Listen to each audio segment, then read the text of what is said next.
Everyone hear me? Thank you.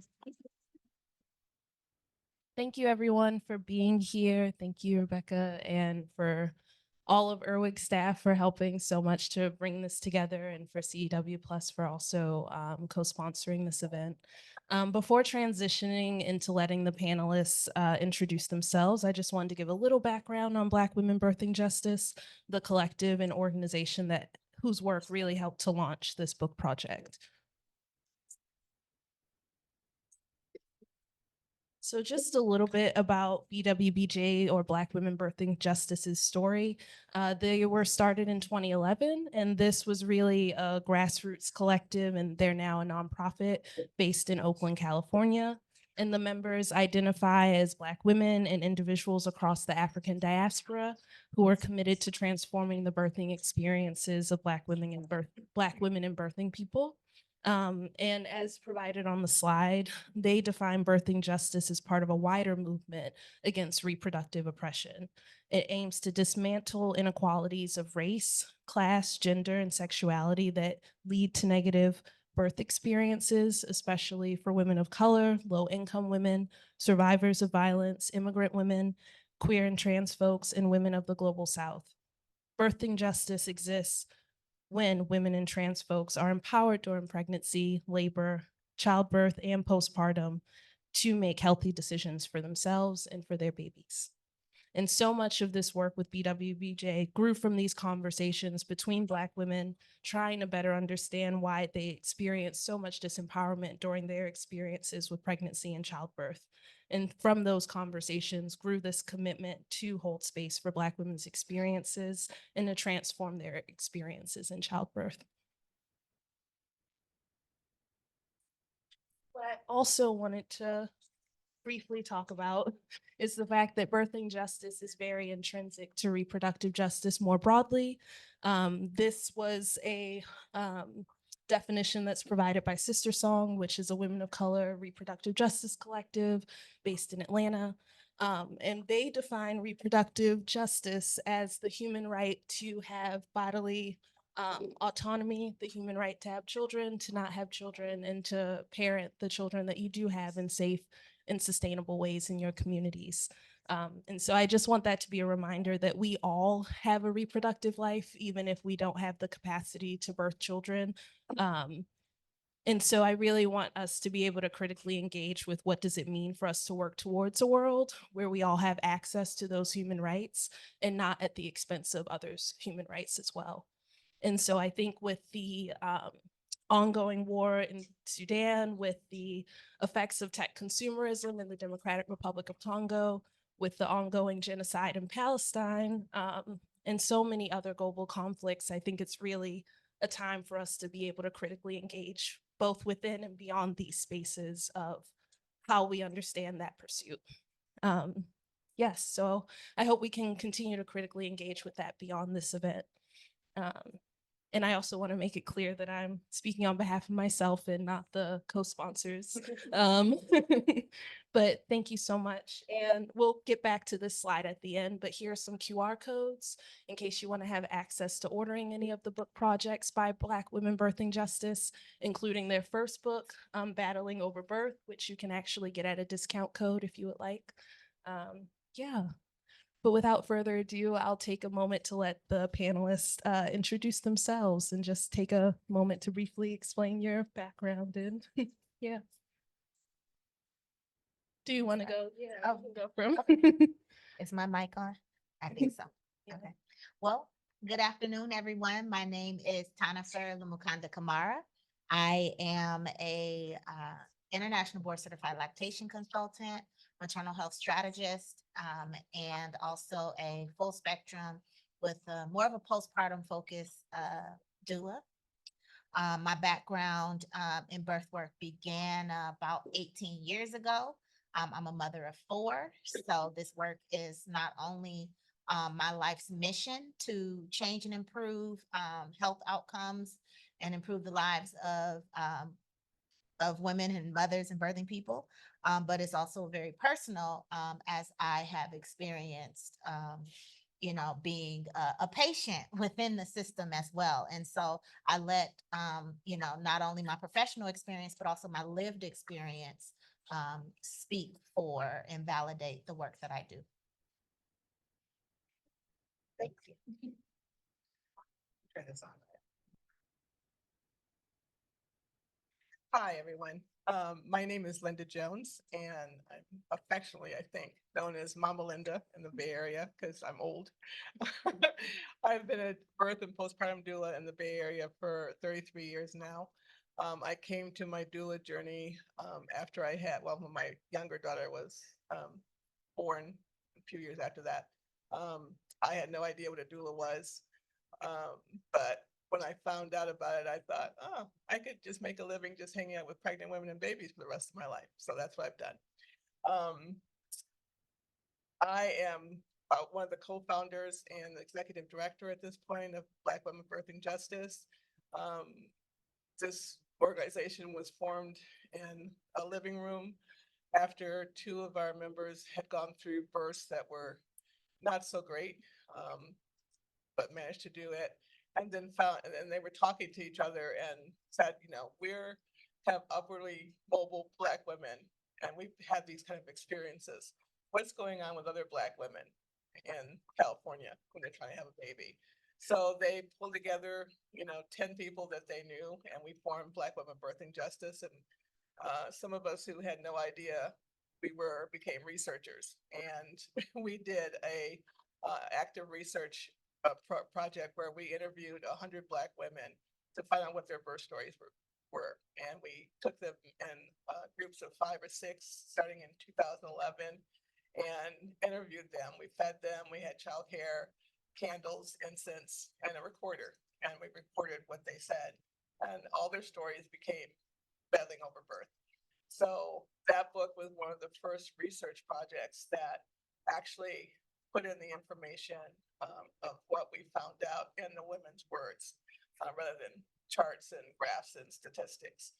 So many people now are using storytelling and research, and I like to think that we were one of the first to start doing that.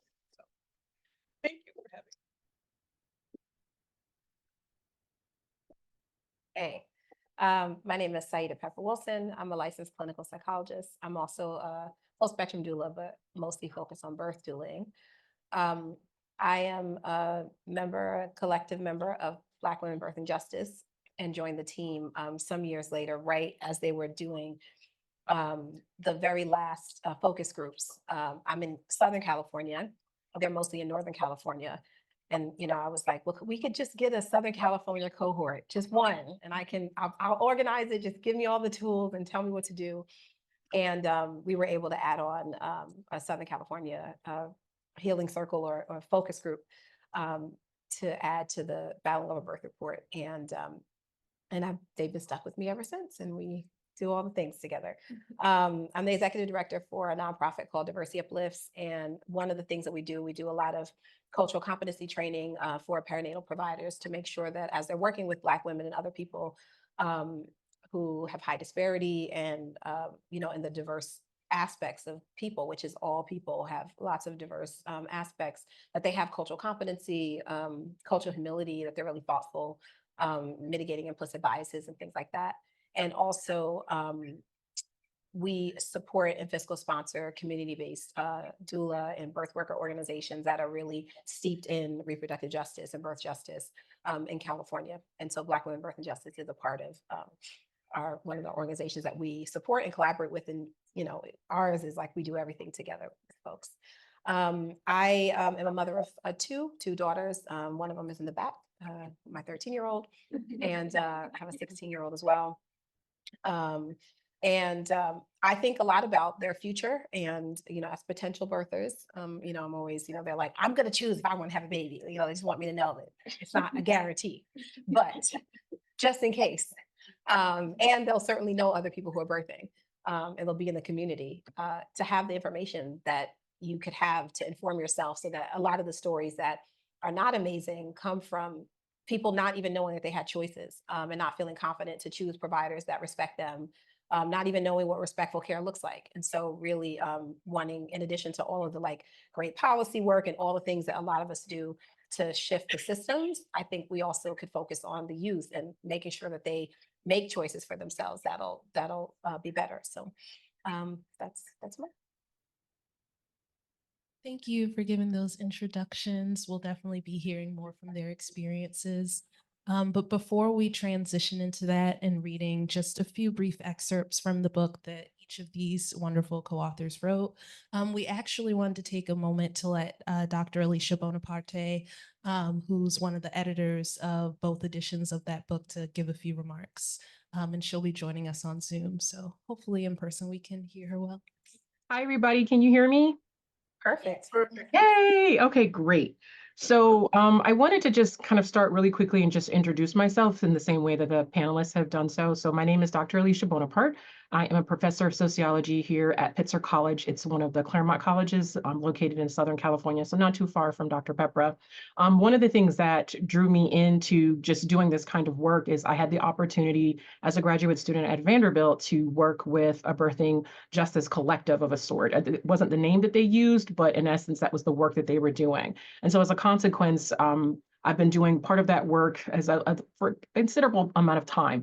I think in addition to that, I also do some birth justice work with Elephant Circle as well as one of their birth justice educators. And I'm just a huge proponent of Black midwives. Like that's the area of my research. I'm very much so interested in supporting that work and also jointly supporting the work of Black doulas as well. So with that in mind, I think it's always important to kind of talk about, well, we did one version of this book, and now we've gotten to the second version of the book, right?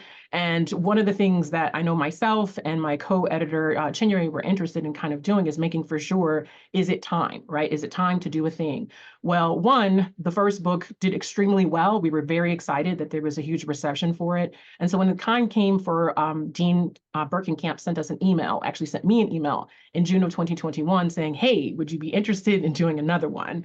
And so eventually this became a conversation between myself, Dean, and Chinyere. And what was really exciting is that all three of us were very much so on board, recognizing the necessity. I want to talk really quickly about what I mean when I say the necessity of the book and why we're very excited to see you all either here on Zoom or in person wanting to embrace the book and embracing the book by your very presence. First of all, I think it's very important to think about our current social political context. The fact that this book initially came out in 2014, and now noticing, in 2021, when we had this conversation again, that 7 years later, some of the same things that we had spoke about in the first edition of the book were persisting. In particular, there still is an increase, unfortunately, of experiences of obstetric racism. I want to give a quick shout out to Dr. Karen Scott and the work that she's doing with birthing cultural rigor in regards to not only measuring obstetric racism, but also engaging in maternal health interventions as well. In addition to that, of course, we know there's the reversal, unfortunately, of Roe v. Wade. And in addition to that, those structural systems that consistently contribute to and perpetuate birthing inequities are still ongoing. We still are facing all of the isms. And I think we have to be really clear why Bell Hooks said that we are living in white supremacist capitalist patriarchy. So when we consider all those kinds of things, it very much so seemed it was important. On top of all of this, I think it's also very clear to say is that we're dealing with a COVID-19 pandemic. And knowing that there's still the after effects of that, this was even more a reason why we were thinking about and knowing that this book was absolutely necessary in this moment in time. I don't want to talk too long because our panelists are going to give you some wonderful, juicy bits of information and also about their contributions to the text. But I did want to leave you all with this.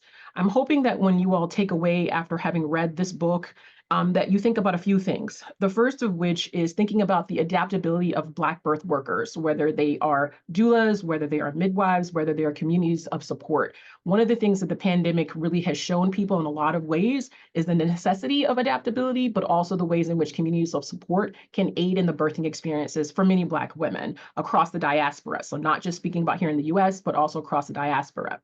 Additionally, I'm also hoping that this will incite more people to join in the fight for birthing justice. This is an ongoing fight, as I mentioned earlier, produced the book in 2014, still talking about the same things now. So really hoping that that will be the case. And last but not least, it is my sincere hope that each of you all in some shape, form, or fashion will consider how you can support pre-existing efforts. I think oftentimes people want to come up with new interventions, and there's people that are already doing the work, like Linda Jones, who I also want to say is not just old, but she's also very wise as well. And in addition to that, I think it's also important to think about the work of Black Women Birthing Justice, also the work of Black Maternal, BMMA, and last but not least, Elephant Circle. So again, thank you all so very much for coming here and engaging in the book. We're really hoping that more people join in the fight. And without further ado, I'm going to turn it back to Alexus. And thank you all so much again for being here today.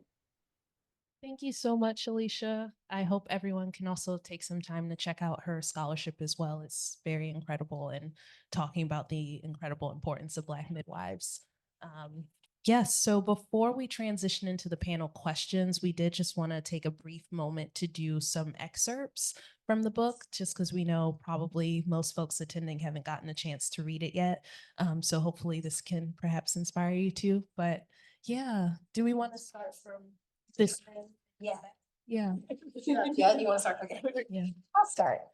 So I'm reading an excerpt from page 261. It is You want to say what your chapter title yeah. is? Oh, yeah. The title, our chapter title, chapter 12 is called 25. Sorry, for some reason I do like 12. 12 was I'm a Delta, and 12 was my line number. So somehow it becomes the number I think of. Our chapter is 25, Lifting Up Black Doulas, and I'm reading from page 261. And the section is entitled COVID-19 Frontline Doula Initiative. So I want to just lay the scene. We're in the middle of the pandemic. Doulas, as you know, are, there to support pregnancy, labor and delivery, childbirth, and postpartum. And the hospitals have said that nobody can come, for the most part, into the labor room with people who are birthing. And so people are trying to figure out if they're just gonna have their baby at home with their family because they don't want to leave them. Hospitals are saying you have to sort of triage in the parking lot and come in when you're really, really ready because we don't have enough beds. Birth workers don't have income suddenly, like doulas that were, having that as their main income have had people say, well, they're not going to let you in. So then it doesn't make sense to buy your services. And just a lot of like mayhem in birth world. Like we were really impacted as a birth community. So doulas, as particularly Black doulas, were innovative during the pandemic and coming up with ways to support families in the midst of all of the things that were difficult. So that's what laid the scene for this chapter. We created the COVID-19 Frontline Doula Initiative. This was in partnership with Black Women Birthing Justice and Diversity of Bliss and Frontline Doulas in August 2020 as another response to the pandemic. Through this initiative, we provided a range of doula support for birthing people throughout California, focusing on 5 regions with high disparity among Black people: Alameda County, Los Angeles County, the Inland Empire, which is San Bernardino and Riverside County, Contra Costa County, and Sacramento County. This initiative had 3 facets. The first was Frontline Doula Awards. We provided $1,000 stipends to 50 Black doulas from the 5 regions in California to support pregnant individuals in high need with virtual labor and postpartum support because people couldn't go into the hospital. So people started doing virtual support, FaceTime, what is it, all the stuff, Zoom, Skype, whatever, Google video chat, things that, I probably now are like archaic, even just 2 years later. The second was the creation of a team of Black hotline doulas recruited and trained to form a warm line called the Frontline Doula Hotline. The Frontline Doula Hotline provided 100 Black pregnant and postpartum individuals with individual emotional support, call, text, video sessions based on the client's preference that provided practical guidance on managing common pregnancy and postpartum related concerns, navigating appropriate referrals for identified concerns. The third was an Alameda County specific initiative providing 6 weeks of postpartum meals provided by Black, Indigenous, or people of color owned restaurants. Doulas deliver these meals through a partnership with Mother for Mothers postpartum justice program, Nurture. This program was created to provide BIPOC restaurant prepared meals to be delivered to Black postpartum participants of several community organizations for the first 6 weeks after birth. So this is also when people were told not to go to the store. You just have a new baby, it's dangerous. So then people are like, well, I gotta eat, I have to feed myself, I'm not supposed to go outside. And most people don't have 6 meals given to them when they have a baby anyway. So that was also amazing. And I'll stop there.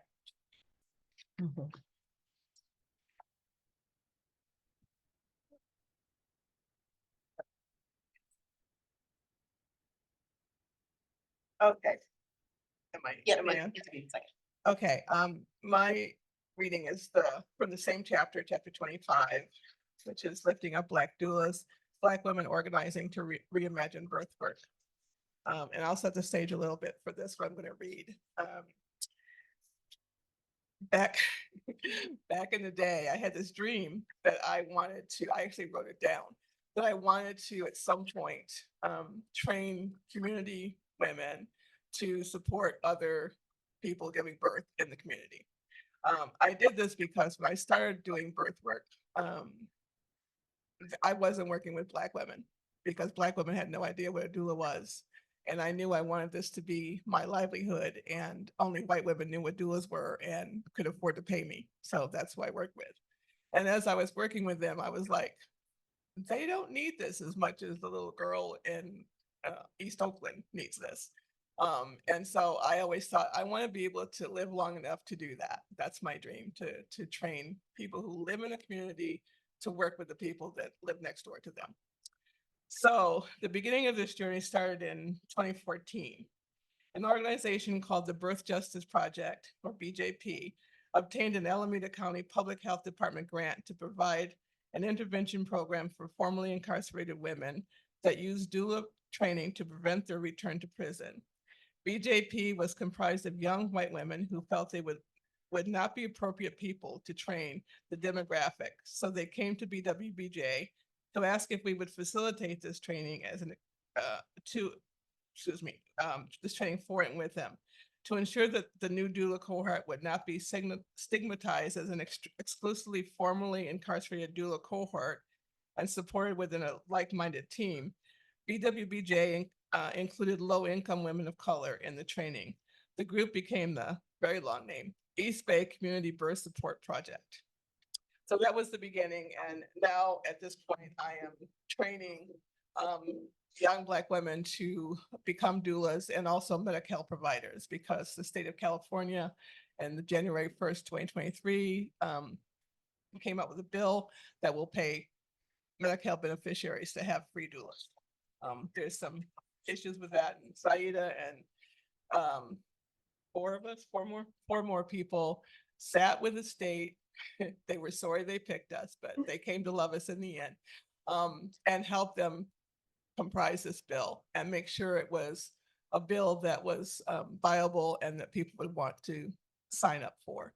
So we're very proud of the fact that this California bill was made with the help of us, and that they just increased the rate of reimbursement for doulas to almost between $31,000 and $4,000, when they wanted to start out by paying the doulas $450. And we said, yeah, that's not going to happen. So we're very proud of that. Have my mic. Okay. So my chapter takes a slightly different turn. And it's in section 3, Changing Lives, One Birth at a Time. And my chapter is called This Is How We Fight, Finding My Power and Protecting the Peace of Black Mothers in a Pandemic. And in this chapter, I just want to preface it by saying that in 2020, I was pregnant and also working as a lactation consultant in a hospital in Oakland, California. So, so a lot of this chapter is also about my personal plight during this time. So I'm going to read this section, The Impact of COVID-19 on My Work and Pregnancy Experience. By March 2020, cases of COVID-19 began to appear in different areas of the United States. The first one I heard were in Seattle. I still wasn't concerned, but when Santa Clara County decided to shut down, I had a feeling this pandemic was becoming more serious, and our county would soon follow. My workplace became crazy too in response to COVID. Our mask supplies began to disappear. All in-person meetings and events were canceled, and leadership was trying to figure out policies and protocols related to COVID. It was all very confusing, and information was changing each day, it seemed. I had not announced my pregnancy, but I felt I should say something soon.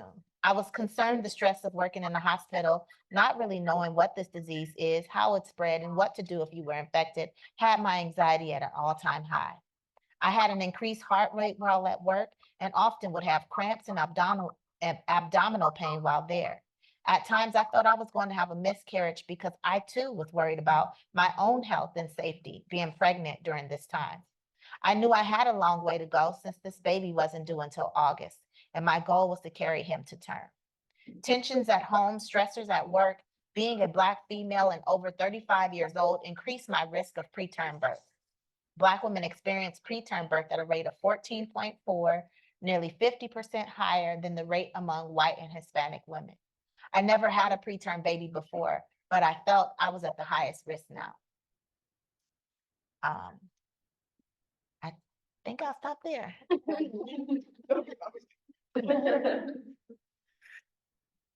Thank you. And before we transition to questions, I also wanted to read a quick excerpt from the chapter that I co-authored with Chinyere Opara, one of the editors, and another equally incredible scholar in this field, Dr. Jennifer James. I would also recommend you check out her work. And she's also a member of Black Women Birthing Justice. But the chapter title, chapter 11, is Sheltering in Community, Reimagining Black Birth During the COVID-19 Pandemic. And so I won't spend too much time setting up that context. I think the other panelists did a great job of that. But our chapter reads, but shifts in policies and racialized patterns of inadequate care left Black birthing people particularly vulnerable to neglect, disempowerment, and traumatic hospital experiences. At the same time, Black birthing people found strength and resilience with support from Black birth workers, families, and communities of Black women.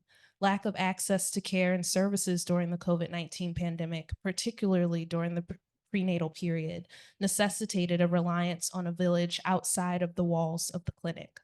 In addition, Black pregnant people, disillusioned by biomedicine and reluctant to accept an even lower standard of care, reached out to Black doulas and midwives for support during birth and postpartum, and turned to home birth as a strategy to reclaim their pregnancy and birth experiences.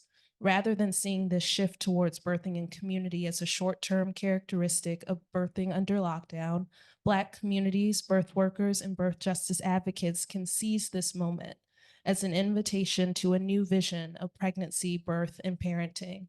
As the pandemic continues morphing and vaccinations allow us to return to some aspects of our pre-pandemic lives, we must not settle for a return to, quote, normal. For Black birthing people, normal is a maternal healthcare system that routinely inflicts trauma, neglect, and disempowerment. By turning away from a broken medical system and sheltering in community, Black birthing people show us new possibilities of liberating birth and nurturing new mamas and babies in circles of care and community. Okay, Alexus. Yes. I just want to add that our co-author for our chapter 25 on doulas was the amazing Dr. Monica McLemore. She was also very strategic in keeping the anonymity of the people who were formerly incarcerated and people who weren't during our project with BJP. I just wanted to shout her out.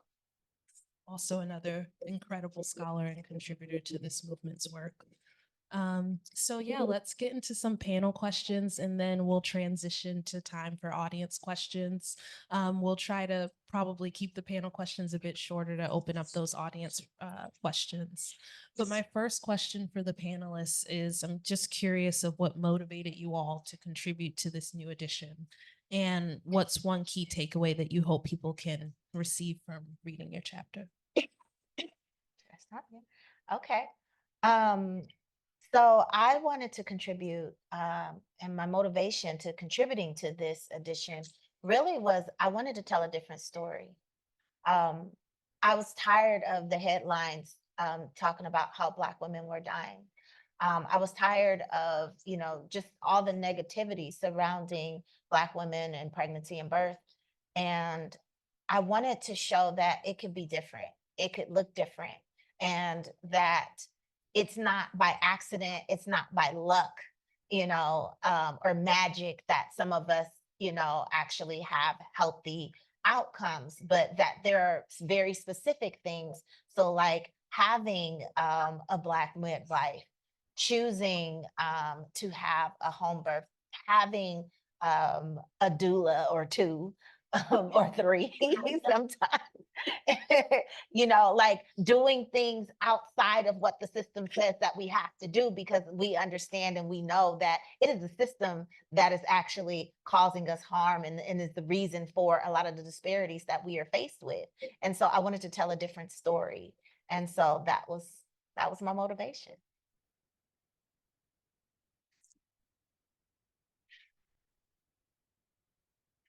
My motivation was that I wanted people to know what a doula is. I'm still amazed at the year 2024. People still say, "You're a what?" And I've been doing it 33 years. People were doing it before me, but people don't know what doulas do. And I wanted to make sure that people were aware of the impact that doulas can have on a birth experience. My takeaway, what I'd like you all to take away from this is that doulas need support, and it's a hard job, both mentally and physically. It's just hard. It's getting harder because of the way birth is being managed now.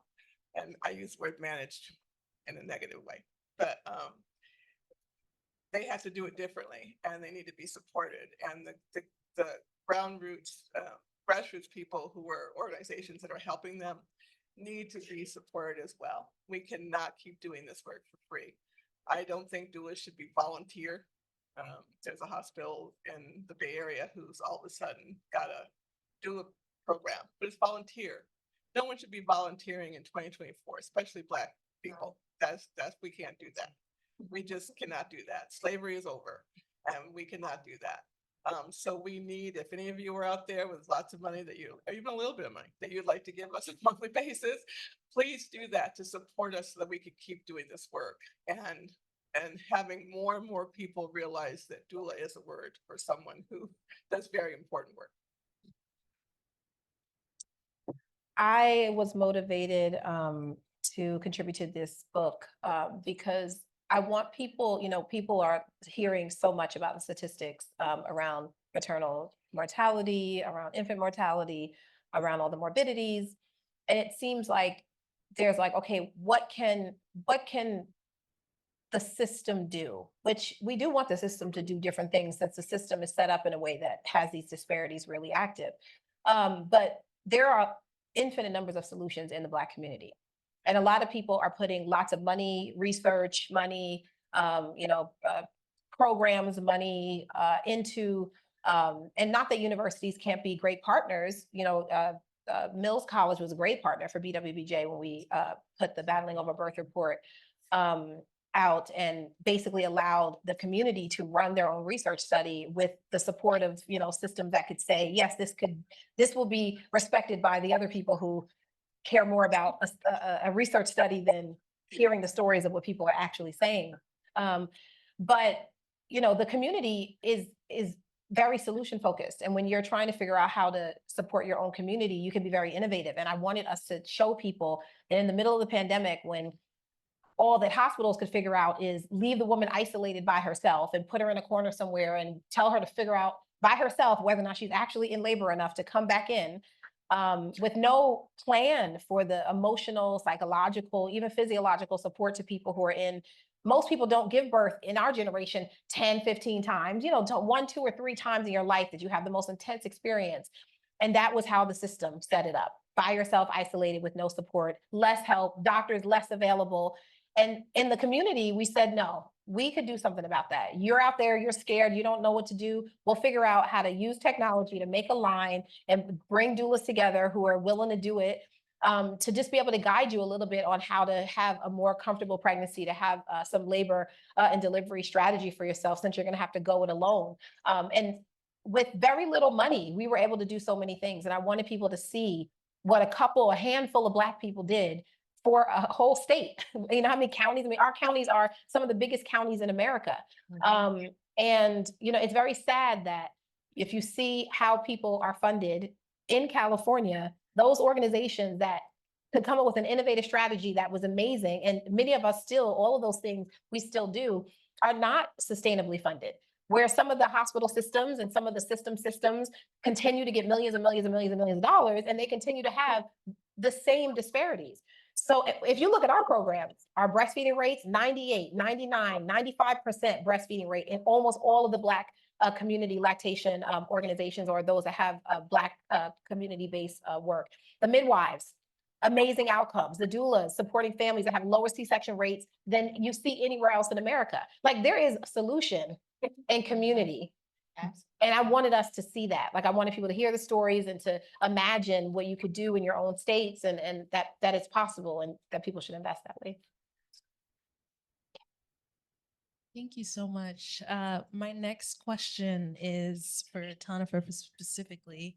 In your chapter, you describe some of the ways that the COVID-19 pandemic has changed your work environment and the impacts that that had on your pregnancy during that time. I just wanted to highlight that relative to other races and ethnicities, research does show that Black women and birthing people are disproportionately more likely to work longer while pregnant, more likely to go back to work sooner after birth, and are less likely to have access to paid medical and family leave. So I'm curious for you, to what extent do you think unsupportive and hostile work environments contribute to preterm birth for Black birthing people and Black women? And in what ways do you think those work environments can be more proactive in supporting these healthy and positive perinatal experiences? Yes, great question. You know, as I was going through my my pregnancy during the pandemic, and what I experienced in work, the shift in the attitude towards me was almost as if I was disposable. It was like, you think about slavery and how women had to work through pregnancy and give birth and then go right back and be on the plantation and feed somebody else's child. And then if we died, you know, just toss them in an unmarked grave. You're disposable. And so when you think about it in those terms, and you compare the way that Black women are treated in the workplace to what slavery was like, there's no wonder we see higher disparities such as preterm birth among Black women. And then this idea of the strong Black woman, it's not just something that we place on ourselves, but it is something that is generally accepted by society. So other people place that on us too. And I would get that from colleagues at work. I would get that from coworkers. You're strong. You can handle it. You can do it. And as Black women, especially as we are trying to climb out of poverty and climb out of, you know, whatever social economic status that we're in, and we're trying to elevate, we're very ambitious. And in this economy, we often are the breadwinners for the family. And even if we're not the highest breadwinner, that extra income is definitely necessary to keep us all afloat. And so you have Black women who are like, let me just push it. Let me push it while I'm pregnant. Let me just work as much as I can so that I can, you know, get that time on the back end. And then sometimes they don't even get that time. They don't even make it to their due date, right? All of that added stress. We hear so much about weathering. That's a part of that weathering process. That part about being in a society that pushes us so hard that we constantly now we have to push ourselves because we're trying to fight these narratives that we are unfit, that we are uneducated. And so we are constantly striving, and then we become pregnant. And all of that pressure is weighing on us, on our bodies, and on our babies. And we have all this internal stress. We have the external stress. And then you put that into a work environment that looks at you and say, oh, you're a pregnant Black woman, you can handle it. When you see your counterparts getting extra breaks, getting modified duties, and you don't get treated that way. This is what I personally experienced working in a hospital trying to save women who look like me. I chose to get out to save myself and my child. Right? And so, but everyone doesn't have that choice or isn't even able to make that decision. And so that's why we see the preterm birth rates that we have. That's why we see the increase in the preeclampsia and the other complications of pregnancy. It's everything together, and you add that with a system that already looks at us as if we're disposable and will work us to the bone as if we're on a plantation. That's where these disparities truly come from, not because we came in already unhealthy, but because we have a system that is literally beating us down and even harder on us when we're pregnant, because you shouldn't be pregnant anyway. So It'd be a lot more, y'all. What do you feel that work environments and employers can do to better promote a environment that's proactive about reducing that? That'd be crazy. yes, stop being racist. But one, what they can do is, I know some employers have, what are they called? Flex up. ERGs, employee resource groups. So have one that is dedicated to employees who become pregnant or who are starting a family. What resources can you offer to your employees? Okay, check in. If you have Black pregnant women who are working for you, or within a certain environment, like make sure you check in with them about, making sure that they don't have to actually use sick days just to take off for an appointment, right? Making sure that they're hydrated at work, that they're fed, that they're getting the nutrients that they need, that they're not being overburdened and overworked. Okay, that they understand what their rights are, that they understand what their leave is, how to get additional leave if they may need it. These are the type of protections that we need, and it has to be built into the policy.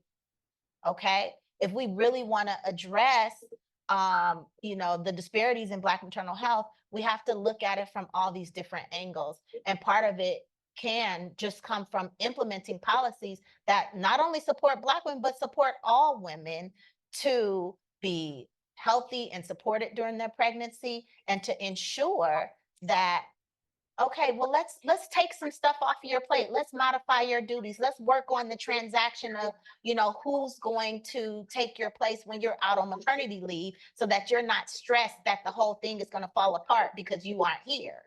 This is the stress that Black women deal with in the workplace, right? And so just having a supportive environment and having staff and supervisors that actually care about her well-being will make it even, she will want to come back. Okay, she will feel like, you know what, that's a great place. I actually like this job, and I think I'll be ready to come back after my maternity leave, right? So, yeah. Mhm. And for Linda and Sayida, whichever of you want to speak first, but just a question rooted in your chapter. You have a section that you title the Black Birth Worker Forum, which is programming that BWBJ runs to help create space for Black birth workers. You state, quote, "The need for culturally competent, congruent, and specific spaces rose as a need for Black birth workers within the general perinatal support community due to historical lack of inclusion or representation of Black birth workers in dominant cultured birth spaces." So as Black women birth workers in this space, can you share the extent to which you feel that having these spaces has supported you in your service as a birth worker? And what benefits do you think it can have for Black, Indigenous, and other birth workers of color? So the Black Birth Worker Forum, it's every third Saturday, 9:30 California time, for about 90 minutes. It's specifically for Black birth workers. Predominantly, it's doulas. We also have midwives, lactation folks, et cetera. And sometimes we'll have nurses and Black OBs that want to be in on the conversation. And it's a space to share about what's happening both with the births and to support each other in birth work, which is very unique in Black community, because a lot of the needs are more than just the things you signed up for as a doula on paper, like teaching people about, coping skills for managing labor. And you end up having to strategize, what are we doing around this DV situation? This person doesn't necessarily have like really stable housing. Not really sure what hospital we're going to. The doctor's, kind of inconsistent, or they have such a contentious feeling about the doctor because of the way they're not being listened to, and the sort of mass produced prenatal care where they're in and they're 15 minutes, but the nurse is with them for 5 of those. And then the doctor comes in and do you have questions as they're walking out the door? And they're like, so just like the doulas are really needing to be a lot more for their clients than an average doula, boutique doula kind of would be. And so it feels very supportive to be in a space where other people are also having like challenges, because a lot of the doulas, they'll come in and Mama Linda and I, we hold a space and we get coaching for our own clients and situations as well, but we also give a lot of our own wisdoms and experiences. And it feels good to know that how complicated it feels like to support families sometimes is unfortunately normal. Like, it's not like, shouldn't it be different than this? And it's like, theoretically, yes, with all social determinants taken care of and, all things being equal, we would just be talking about basic birth support.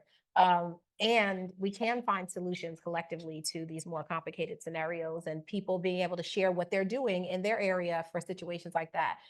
We come up with so many amazing solutions, and we learn from each other so much. I was just thinking in one of our last sessions, some of the clients had really complicated medical situations that most of us had never heard of, like very unique personal illnesses that were also complicating a pregnancy.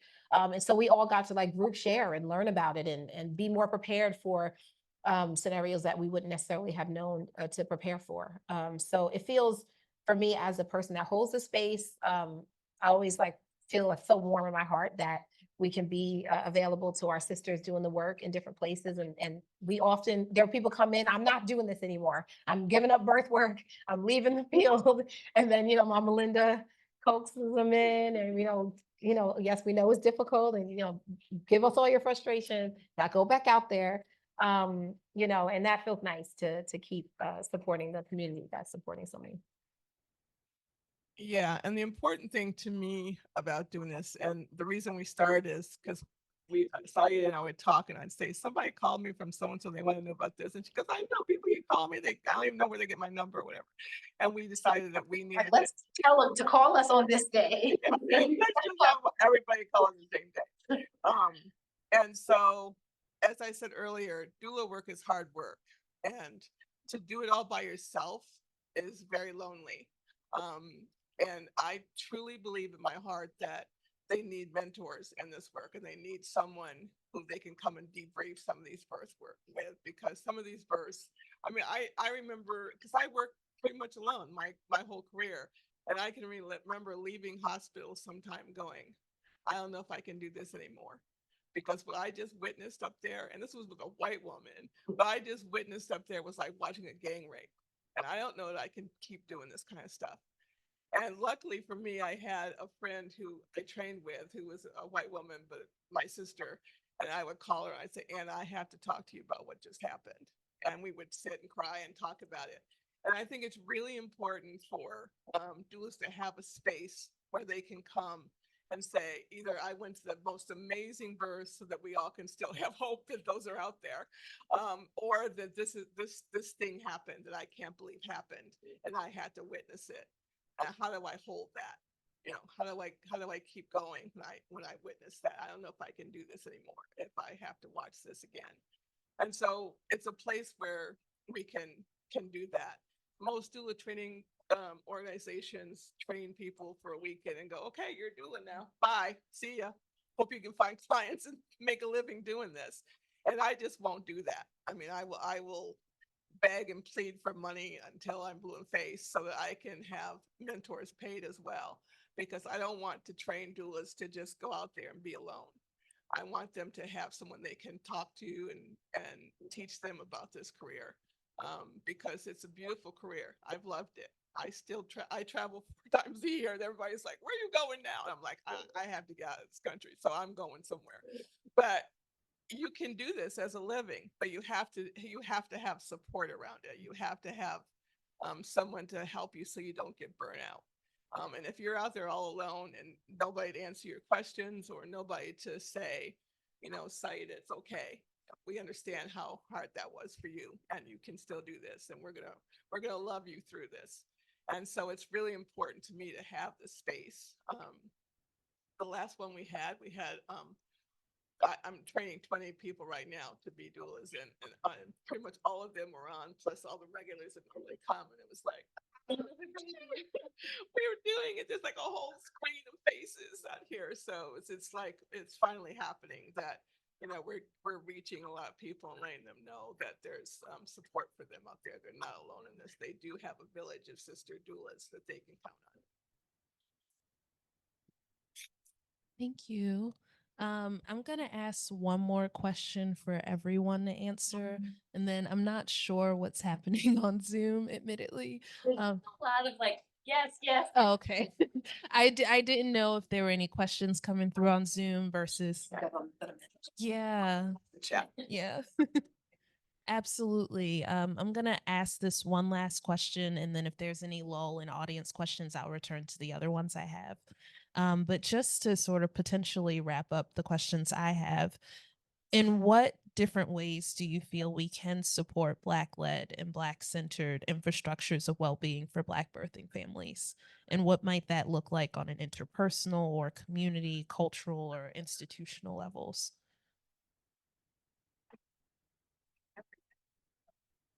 I know it's a big question.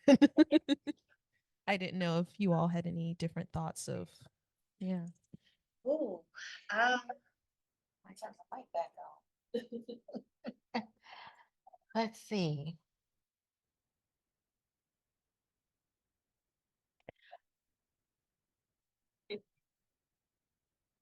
So, I can wrap it up. Go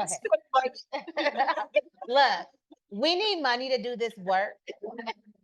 We also need to expand our approach to what it entails.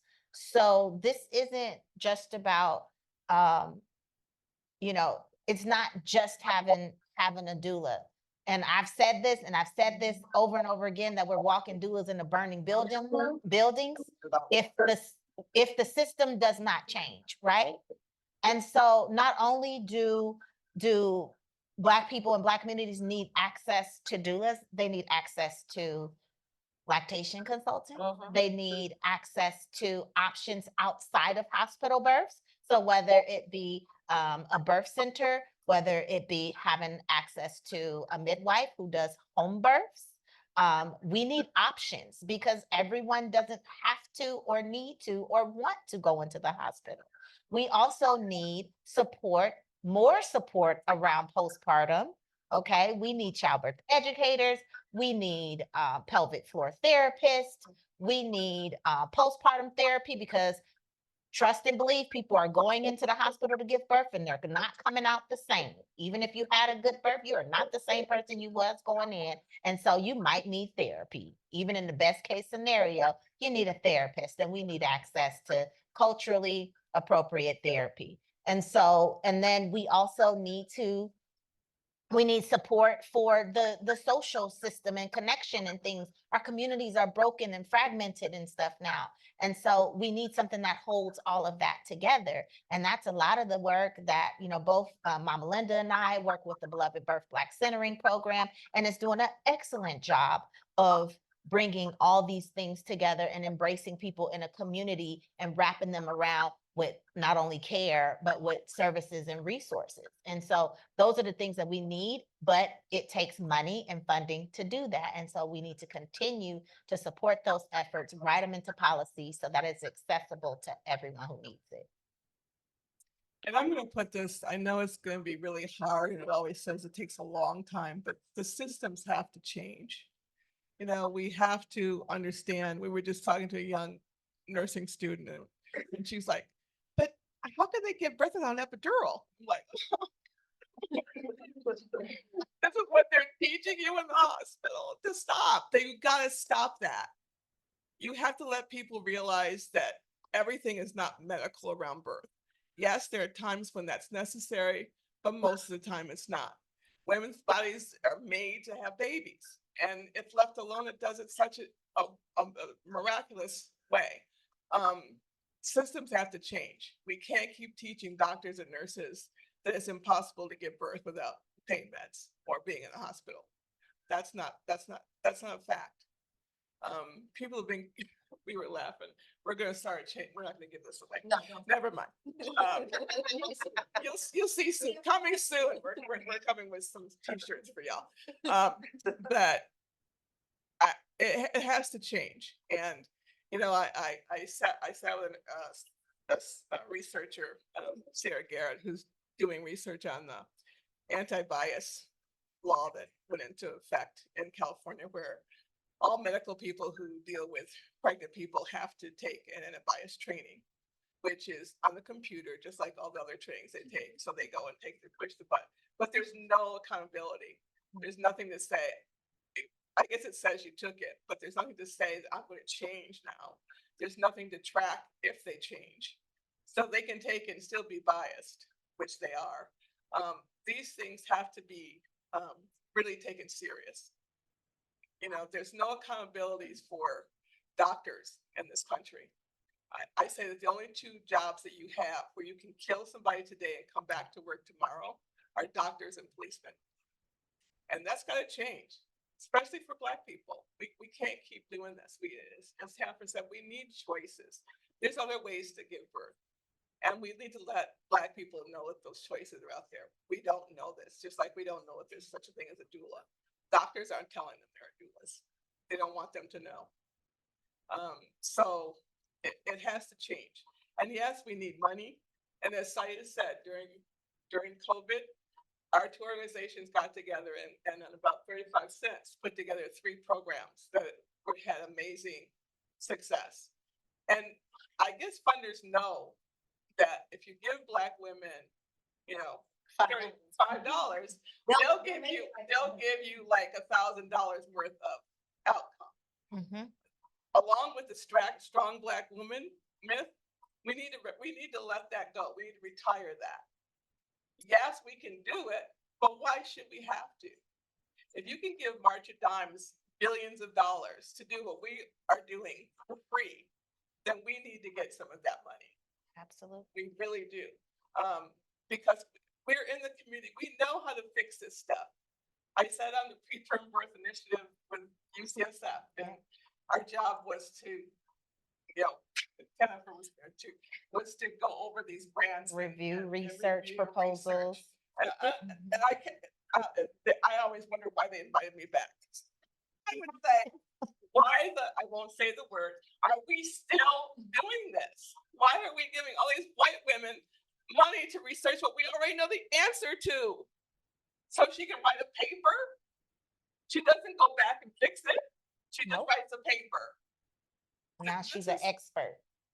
Yeah, now she's an expert on the problem that we already have the answer for. Right. So that kind of stuff has to stop. I know that no one thinks it's a thing until a white person writes it on paper, but that has to stop because there's so many Black people out here who know the answers. We just don't have the means to bring these things to fruition. And that, you know, we can fix this. We can fix this. We did it during the pandemic. We helped Black women have babies without a whole lot, you know, and still gave them support. My doulas that I have, they're community doulas. They're not, as I call them, the Hills doulas. These are people who, you know, they don't, you know, they get paid for X number of hours to do this work around birth. But I have doulas that are like with these people for months, because they say, I can't leave her. I can't leave her. She doesn't have any food. She doesn't have a place to live. I need to help her with these things. She's got 3 other kids under the age of 4. I have to help her. So they're over there on weekends, at nights, and they're doing it for free because they're beautiful, wonderful, sweet beings. But they shouldn't have to. They shouldn't have to. You know, they just shouldn't have to. And Black women should not be going back to work in 6 weeks. No. That, to me, that is just so wrong on so many levels. But they have to, so that they don't get put in the street and live in a tent. You know, these systems have to change. They have to change. I think the only other thing I'll add to that and you can hear it, is that Black women, Black birthing people, Black birth workers need rest and Yeah. retreats and opportunities for self-care and breaks. The idea, many of us, because we come from, ancestors who, have been at labor for over 400 years without pay, have the ability to keep going, even when we're tired, even when we're ill, even when, things aren't set up, even when you don't have money. And that is, I see that a lot in birth work, that people don't really have their whole lives together, but they're still out there because they care so much about the work. And they, they're like, well, I have 3 kids, but she has 6 kids and, no partner. And, her lights got turned off. I've had doulas. I mean, Linda and I, we run programs. So we're like, trying to create infrastructures of like balance. And then we'll hear, so-and-so is bringing all her baby's extra clothes for the postpartum visit because she feels like the mom doesn't have any clothes. And so she goes, well, I could just give her clothes. And there's nothing wrong with that. I mean, it's beautiful, it's charitable, but like, think of how that's set up, where this person feels like they actually have to take from their own house and put food together. And, even though I don't have the insurance to put her in my car and take her to her doctor's appointment, she can't get there. So I'm just going to drive her. Don't tell anybody I did that. Like, there's so many things that Black birth workers are doing beyond what is the standard that anybody would expect any health worker or provider to do, to be the gap creator. So much so that even in the systems, like even with the Medi-Cal doula benefit, we've had to watch what they think doulas are going to do in the system. It's like, oh, well, you go there, prenatal appointments with them and you can help them with transportation. I'm sorry. Who said that that's a part of a doula's job to help people with transportation? A doula might contract for that, and that's their individual choice. But given that this is a systems thing that we all suddenly have to have malpractice insurance for, they don't cover us having a client in the car, just like a doctor is not covered for having their client in their car, or the nurses aren't. So the expectation that these Black women will come into the community and patch up parts of the system that is not together. In Europe, where my brother's wife gave birth during the pandemic, they go to her house. Why? Because why should a woman who just had a baby have to leave her house? They're like, that doesn't make sense. We're going to have all the women in Germany leaving their homes with their new babies when they're bleeding, and they to go out into the cold and find a doctor and be with all these sick people in the hospital. I mean, that can't make sense. They think we are absolutely absurd. Home, year-long nursing support, postpartum and birthing doula support, chiropractic for the baby, all free, 100% free, no copay, no, oh, you're special because you have money or you have a husband, but if you're poor, you don't get it. A standard of care, and so a standard of wellness, like that everybody gets wrapped around, and that the people who are supporting them at this grassroots level also have what they would need to be able to do that and not be expected to do more. So, it's tricky because without the system doing it, when it's your sister, you're going to do it. And so then we need retreats, we need massages, we need vacations. I mean, like really, like funders are like, well, what do you think we could do to support the Black birth workers? I need you to give me $100,000 so I could do a pilot of a retreat for a cohort of Black birth workers who have never come since the pandemic, and just let them rest. Well, I mean, that's a lot to ask. It is a lot to ask for you to have Black birth workers patching up a racist system that's killing Black people. Like, I don't know. Yeah, I mean, we could just say we won't do that because that isn't our responsibility, but it's our family. So it's very tricky, and I just want to lift up we need rest, we need rest, we need rest. Thank you so much, everyone. Right now, we're going to transition for the time we have left to audience questions. Heidi, I don't know if you got any questions on Zoom. Just lots of thank you. Cool. Okay. Wait, maybe in the Yeah. Any audience questions? We can borrow. And can you say your name and tell us what your background is? Like, what are you studying or what are you into? I'm Cynthia Gabriel. I'm in the Women and Gender Studies department here, but I'm a longtime doula. I was trained by Ann Fuller in Berkeley in 1997. I love her, and I miss the Bay Area. My first person in Alameda in Oakland. So I'm a doula, like a birth doula, like through and through, and just everything you're saying Yeah. And which, you know, doesn't count for certification in Michigan, by the way. So, or for Medicaid here. So I'm very active in our little community, and we have a big Medicaid thing that's happened here. I have tons to say about that, including reflecting on how we're required to have malpractice insurance, but it doesn't cover you at home. Right. With the if you meet your client at home. You need it, yeah. Only at the hospital. So there's just a million things going on. Also, anyone in the room who I'm a very grassroots oriented person, direct person to person kind of like when you're saying we need money, it's like, yeah, the doula needs the money. And there are doulas working in our community, especially in the Black communities, the immigrant, the refugee communities here who are doing this for such low money.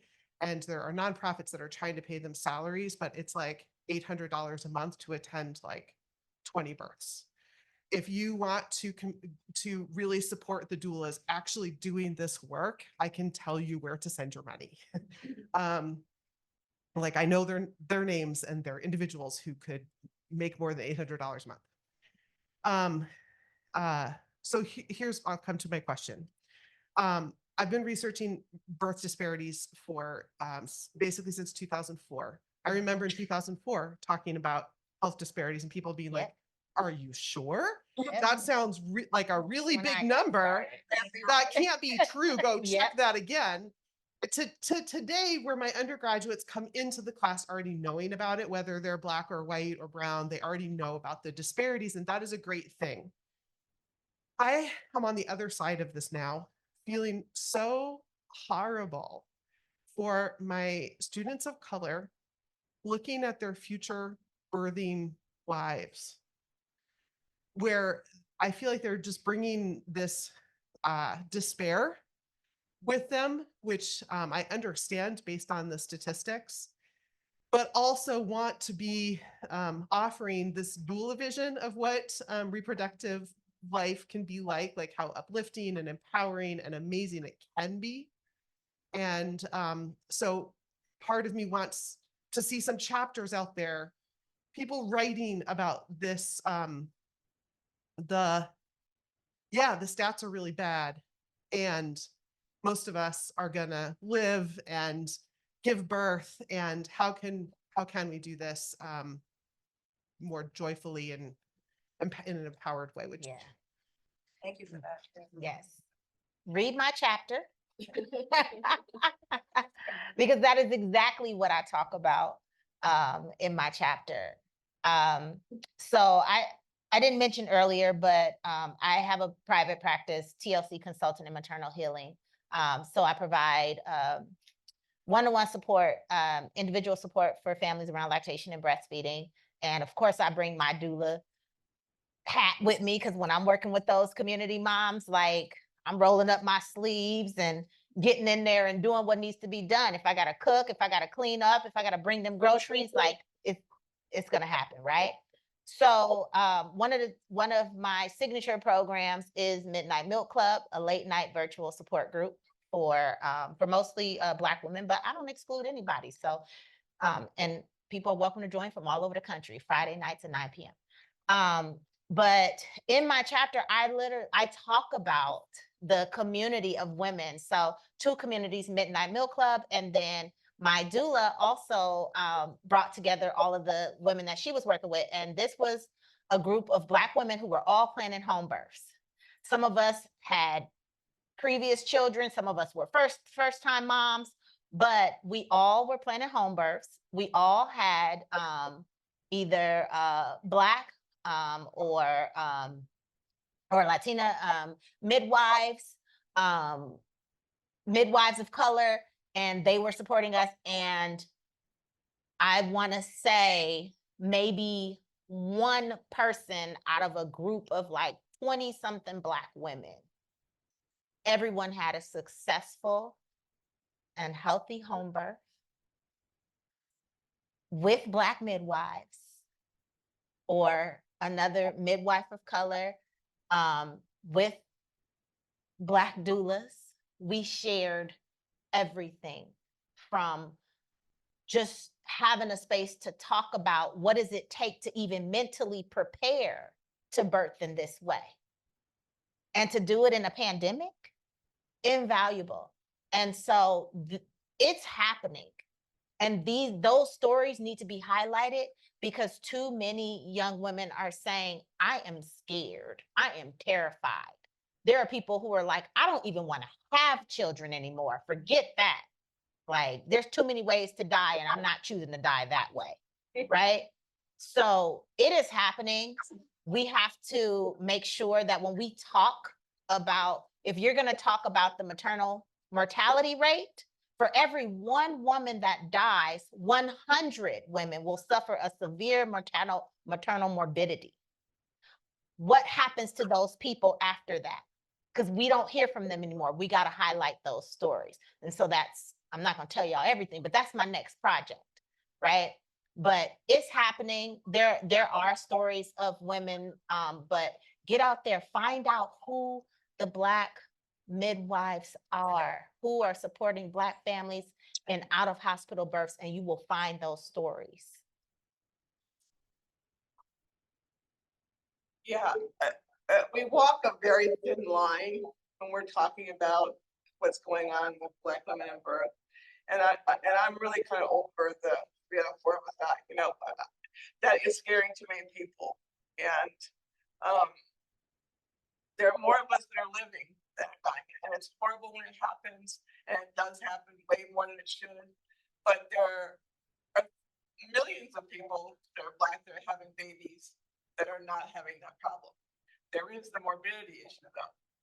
But I try to tell people, because the way the headline reads and the way the media portrays it is that it's our fault that we're dying.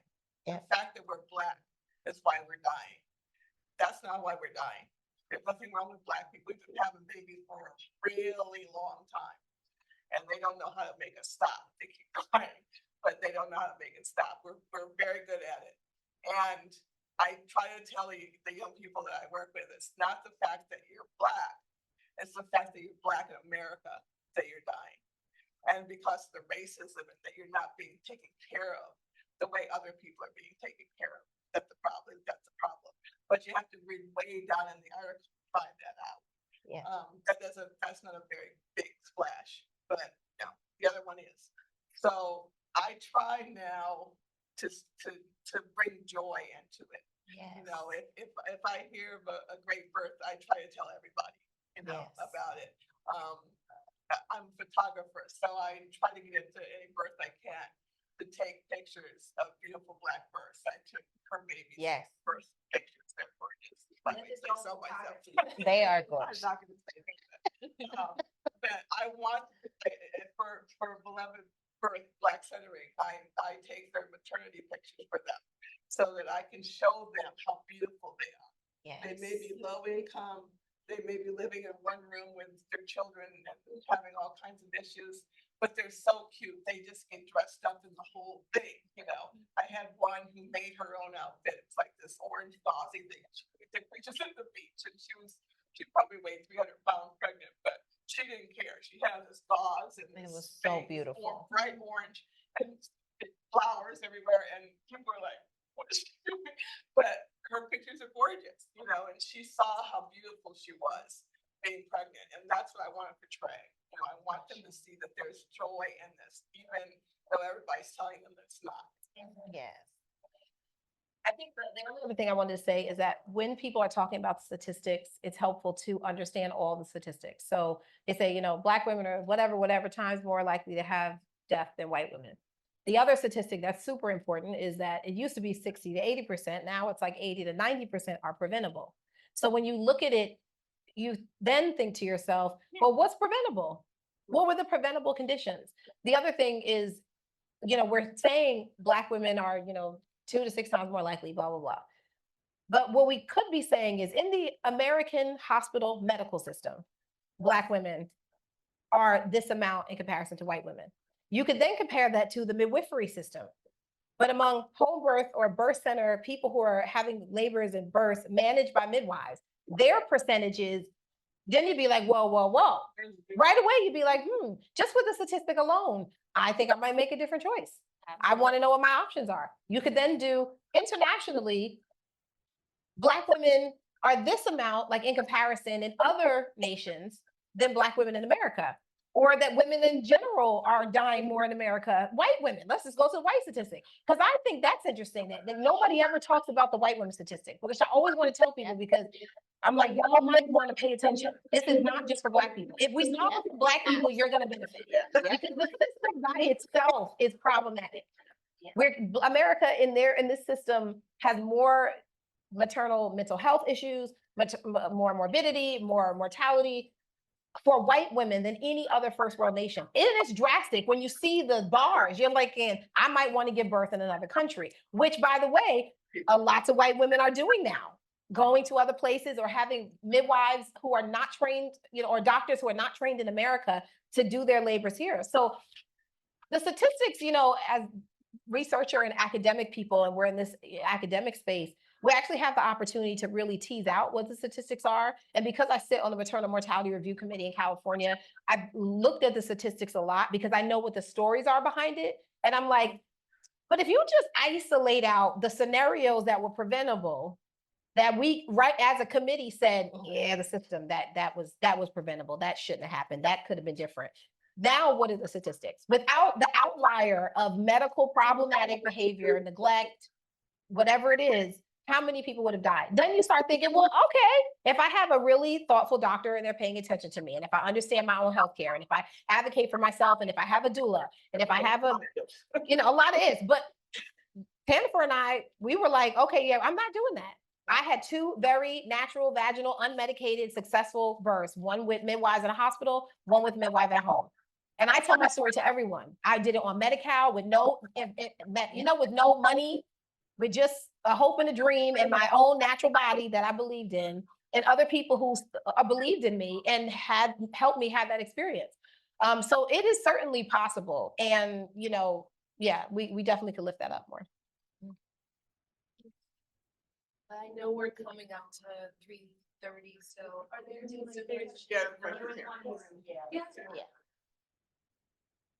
Hi, my name is Paige. I'm a postbac student here at the medical school. And You say sorry, louder. I'm Paige. I'm a postbac student at the medical school here. So prior to that, I've been working in the Black maternal research world for about 5 years or so. And so my question is now, as I'm thinking about transitioning to being a physician and thinking about my future practice, possibly as an OB, what are successful stories of OBs, I think in your experience, integrating the practice of doulas, midwives, and community birth workers, and ways that we can start to bridge those gaps between the medical system and some of this community birth work that is happening.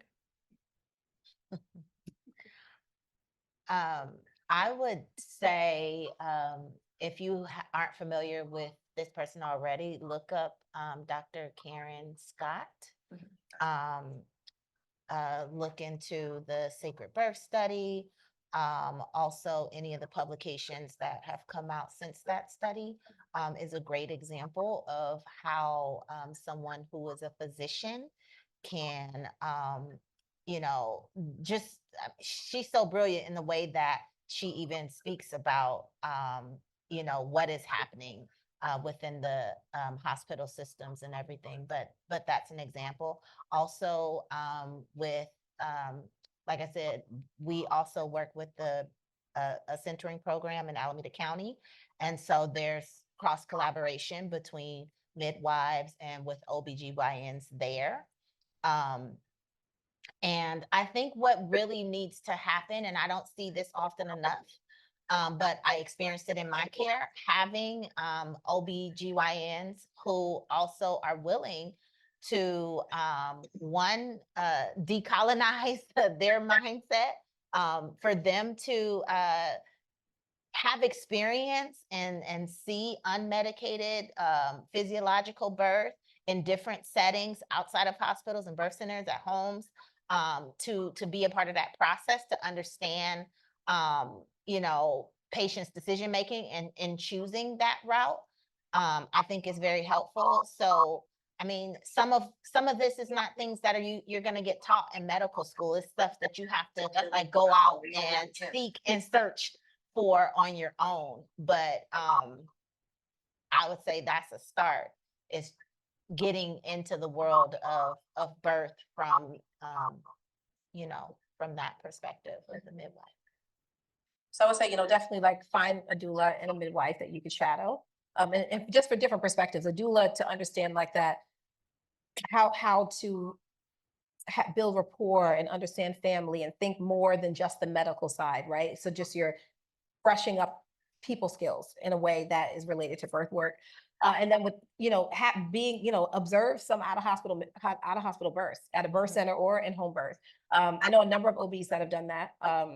It was so scary. Like, I feel like I had to like do a little therapy with them in their preparation. Like they're terrified. Yes. Like, oh my gosh. And then everything happened and it'd be terrible. And I'm like, you just go and come and call me when you're finished. Like, first of all, the midwife is a medical professional. They are an expert at what they do. And they're an expert at creating a safe environment for a baby to be born without medication or any kind of medical intervention. So they are mindful of risks. They are mindful of, you're going to learn more about being a thoughtful preventative doctor than you ever would when you have every little thing you could give them to see if this works. Now see if this works and see if this works. You don't get to do all that at home. So you really want to, I think the old school OBs that I've talked to who trained even in the US before this current time where people aren't learning how to deliver breech babies. They're not learning how to deliver, vaginally they're not learning multiples. They're not learning, even like shoulder dystocia stuff. I was with a client who was birthing right at the hospital, clearly it's a shoulder situation, a little, having a hard time pushing. They're like, oh, looks like we're gonna have to do a C-section. I'm like, I'm sorry. I know I am just a doula. Well, I've been around long enough to have seen doctors do this. So are you saying you don't know how to manage? She doesn't want to have a C-section. Is there a rule in this hospital that you can't do this? Because I know you're gonna have to pull the people. If somebody's gonna get her leg, and I already know it's gonna be wild and crazy. She's here for it. I'm her doula. Her husband's down. Whatever it takes, she doesn't want to have a C-section. And then the OB, I loved her because she was so transparent. She was like, well, actually, in my country, we do this all the time. She's like, I actually had 2 babies that I had to deliver out of my body like that. But this hospital don't really like that. And I'm like, I know, but can they stop you? Like, I just want to understand so I can help her make peace with the C-section she's about to have. Or can we do something different? And she was like, you know what? Forget it. She called all the residents.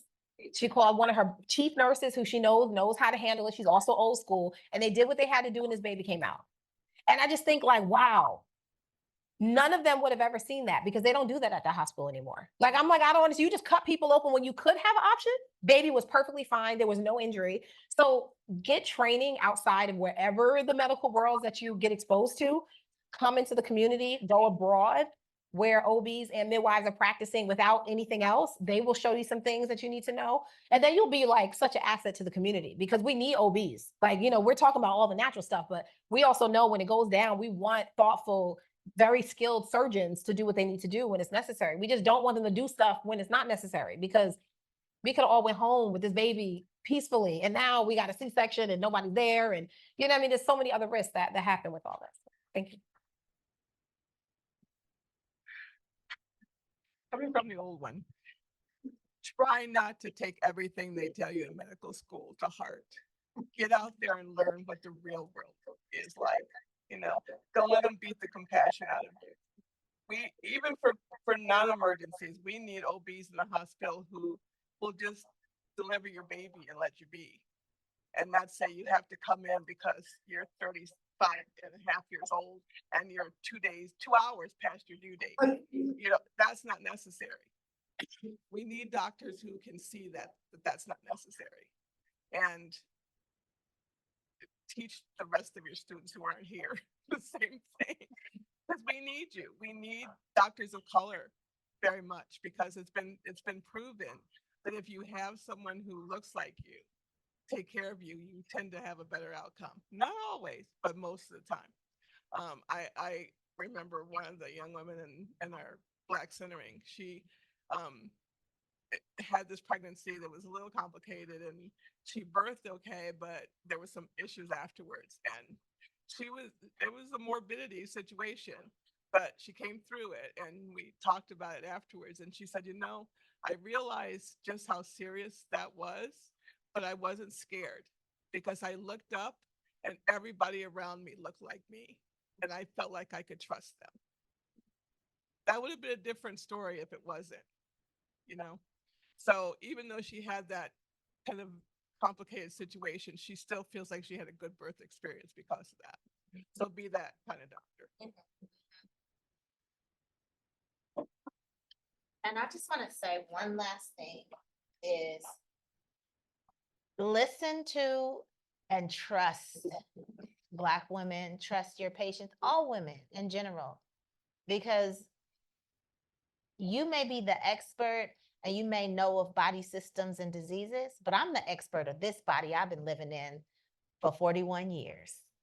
So just having trust that when patients come to you and they talk to you and they tell you certain things, that they know what they're feeling, and also help them to have that power and courage to be able to articulate and to talk about what it is that they're feeling, so that if something does become an issue, they know exactly how and when to come in and have it addressed. So trust is everything.